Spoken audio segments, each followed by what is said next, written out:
Hi friends, welcome back our channel. Friends, మేము బీదర్లోని ఝరణి నరసింహస్వామి దర్శనానికి వెళ్ళినప్పుడు అక్కడ పండితులను అడిగినప్పుడు వాళ్ళు ఇక్కడ క్షేత్ర విశేషతని తెలియజేశారనమాట. గుహలో ఉన్న జరాసురుడు అనే రాక్షసుని వధించినందుకు గాను ఇక్కడ నరసింహస్వామి శాలగ్రామ రూపంలో గుహలో ఉన్నారు అని, ఆయన దర్శించుకోవడం చాలా అదృష్టము, మహద్భాగ్యము, చాలా విశేషమైనది అని చెప్తూ ఉన్నారనమాట. మేము ఈ స్వామిని దర్శించుకున్నాము. చాలా మంచి అనుభవం అయింది. మాకైతే చాలా ఆనందం వేసింది. నేను ఈ పంతులు గారు మాట్లాడిన మాటల్ని నేను రికార్డ్ చేశాను, కానీ ఆయన కన్నడలో మాట్లాడారు. చాలా వివరంగా ఈ క్షేత్ర యొక్క మహిమని మాకు వివరించి చెప్పారు. మీరు కూడా వినేయండి. ಟರ್ನಿಂಗ್ ಅದ 7 ಟರ್ನಿಂಗ್ ಆಗಿದ ಮೇಲೆ ಗುಫಾದಾಗ ನರಸಿಂಹ ದೇವ್ರದ್ದು ಮೂರ್ತಿ ಇದೆ. ಸ್ವಯಂಭೂ ಶಾಲಿಗ್ರಾಮ ಮೂರ್ತಿ. ನೀರಾಗ ಹೋಗಿ ನೀರಾಗಿಂದೇ ಬರಬೇಕಾಗ್ತದೆ. ಹಿರಣ್ಯಕಶ್ಯಪರ ಸಂಹಾರ ಮಾಡಿದ ಮೇಲೆ ಈ ಮೊದಲು ಗುಫಾದಾಗ ಒಂದು ಜರಾಸುರ ನಾವೊಂದು ರಾಕ್ಷಸ ಇರ್ತೀರ.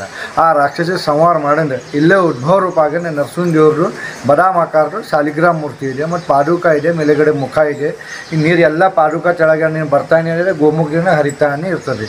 ಯಾವಾಗಲೂ ಬರಲಿ ನೀರು ಇದೇ ಲೆವೆಲ್ ಇರ್ತದೆ, ಯಾವಾಗಲೂ ಕಡಿಮೆ ಆಗಂಗಿಲ್ಲ, ಹೆಚ್ಚೆ ಆಗಂಗಿಲ್ಲ. ಇದು ಹೆಚ್ಚೆ ಆಗೇನೆ 24 ಸ್ಟ್ರೈನ್ ವಾಟರ್ ಹರಿತಾನೆ ಇರ್ತಾರೆ. ಈ ದೇವ್ರದ್ದು ವಾರ ಅಂದ್ರೆ ಶನಿವಾರ ಸೋಮವಾರ, ಪ್ರತಿ ಶನಿವಾರ ಸೋಮವಾರ ಇಲ್ಲಿ ಜಾತ್ರೆ ಆಗಿರ್ತದೆ. ಮತ್ತು ವೈಶಾಖ ಮಾಸ ಚತುರ್ದಶಿ ವರ್ಷಿನಾಗ ಒಂದು ಕೆಪಲ್ಲಿ ವೈಶಾಖ ಮಾಸ ಚತುರ್ದಶಿ ನರಸಿಂಹ ಜಯಂತಿ ಜನ್ಮೋತ್ಸವ ಆಯ್ತದೆ. ಸಪ್ತರಾತ್ರಿ ನವರಾತ್ರಿ ಇರ್ತದೆ ದೇವಸ್ಥಾನಗಳು. ಇದು ಅದು ನೀರಿನ ಸೌಂಡ್ ಅದೇ ಒಳಗಡೆ ನೀರಿದೆ ಮೇಡಮ್. ಅದು ಹರಿಯೋ ಸೌಂಡ್, ಹರಿಯ ನೀರು ಅದೇ ಒಳಗಡೆ ನೀರು 24x7 ಹರಿತಾನೆ ಇರ್ತದೆ. ಒಳಗೆ 4 ತನಕ ನೀರು, 4 ಫೀಟ್ ನೀರು ಒಳಗಡೆ ಇರ್ತದೆ. 4 ಫೀಟ್ ಇರ್ತದೆ. ಅದರಿಂದ ಇದಕ್ಕೆ ಜರಣಿ ಅಂತ ಬಂದಿದೆ. ಜರಾಸುರ ರಾಕ್ಷಸರನ್ನ ಸಂಹಾರ ಮಾಡಿದ್ದ. ಪೈಲ ನಮ್ಮ ಹೆಸರು ಬರ್ಬೇಕು, ಹಿಂದಿನ ಸರಿ ನಿಮ್ಮ ಹೆಸರು ಬರ್ಬೇಕಾದ್ರೆ ಅದಕ್ಕೆ ವರ ಕೊಟ್ಟಿದ್ದಾನೆ. ಶ್ರೀ ಕ್ಷೇತ್ರ ಝರಣಿ ನಾಸ ಅಂತ ಹೆಸರು ಬೇಡ. ಮತ್ತು 2 ವಾರ ಬೇಡ್ಕೊಂಡು ನಾನು ನನ್ನ ಹೆಸರು ಪೈಲೆ ಬರ್ಬೇಕು, ಹಿಂದಿನ ಸರಿ ನಿಮ್ಮ ಹೆಸರು. ದರ್ಶನ ಮಾಡೋಕ್ಕಿಂತ ಪೈಲೆ ನಮ್ಮ ದರ್ಶನ ಮಾಡಬೇಕು, ಹಿಂದಿನ ಸರಿ ನಿಮ್ಮ ದರ್ಶನ ಮಾಡ್ಬೇಕಂತ. ಅದಕ್ಕೆ ಪೈಲೆ ಒಳಗಡೆ ಹೊತ್ತಿಗೆ ದೇವ್ರ ದರ್ಶನ ಆಗಂಗಿಲ್ಲ, ಝರೆ ದರ್ಶನ ಆಯ್ತದೆ. ಝರೆ ದರ್ಶನ ಆಗಿದ ಮೇಲೆ ಮತ್ತು ನರಸಿಂಹ ಸ್ವಾಮಿ ದರ್ಶನ ಆಯ್ತು. ಇಲ್ಲಿ ಹರಿ ಇಬ್ಬರು ಭೀ ದರ್ಶನ ಇದೆ.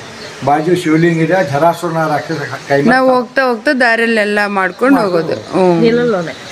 ನೀರಿನಿಂದಾನೆ ಎಲ್ಲ ದರ್ಶನ ಹೋಗ್ಬೇಕು. ನಾವು ಯಾರು ಭೀ ಬರಲಿ ಸ್ನಾನ ಮಾಡೇ ಬಿಡ, ದೇವ್ರ ಪೂಜೆ ಇಲ್ಲ. అంటే ఏం ఫోన్ ఉట్టి చేతులతోనే ఏం పట్టుకెళ్ళలేదు. ఏం